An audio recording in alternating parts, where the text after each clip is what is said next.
on that exclusive story of headlines today, where Pranab Mukherjee, then the External Affairs Minister, as the head of the group of ministers on vacation of spectrum, he had warned the Prime Minister about lack of transparency in Telecom Ministry. That brings me to my third face-off question of the day. Why did the Prime Minister ignore Pranab Mukherjee's 2G warning? Senior editor Sandeep Bamzai with me.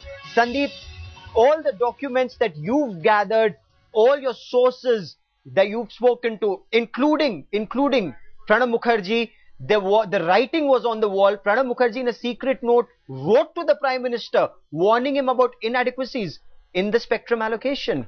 Well, we also need to understand the context in which Pranab Mukherjee wrote this note to the Prime Minister. It's the Prime Minister who asked him,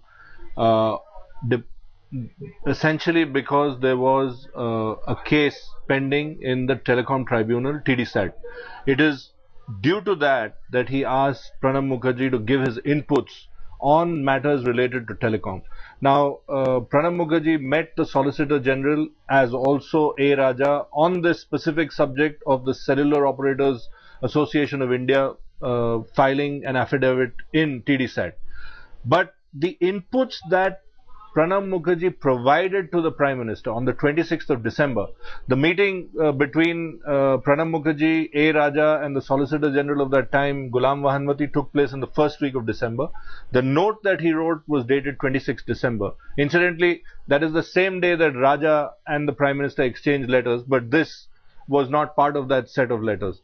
So, Mr. Mukherjee clearly tells the Prime Minister that we need to update the norms as far as spectrum allocation are concerned.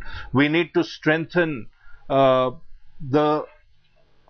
is available as far as regulation is concerned, whatever is available as far as allocation is concerned. And he gives three specific examples of TRAI recommendations, the Telecom Engineering Center of DOT recommendations, and of course a third committee which was set up under the Additional Secretary DOT, which was also looking into the matter. Now, the point that Mr. Mukherjee was making was very clear, that if you are going by March 2006 norms and all this has happened post facto, then you need to update all regulations to whatever has happened and make it contemporary.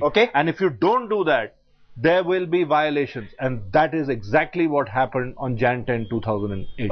Saifuddin shows clearly here, Pranab Mukherjee red flagged the issue, forewarned the Prime Minister, yet the Prime Minister saw no evil. Whether it's CWG or 2G, the Prime Minister sees no evil. Shouldn't the Prime Minister, his office, come clean on these extremely serious allegations? It seems you have assumed the role of judges in this discussion.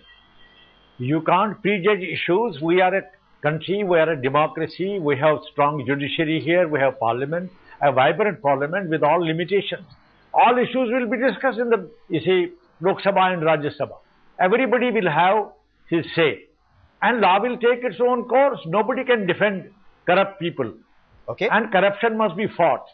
All issues will come before the parliament, and issues cannot be prejudged.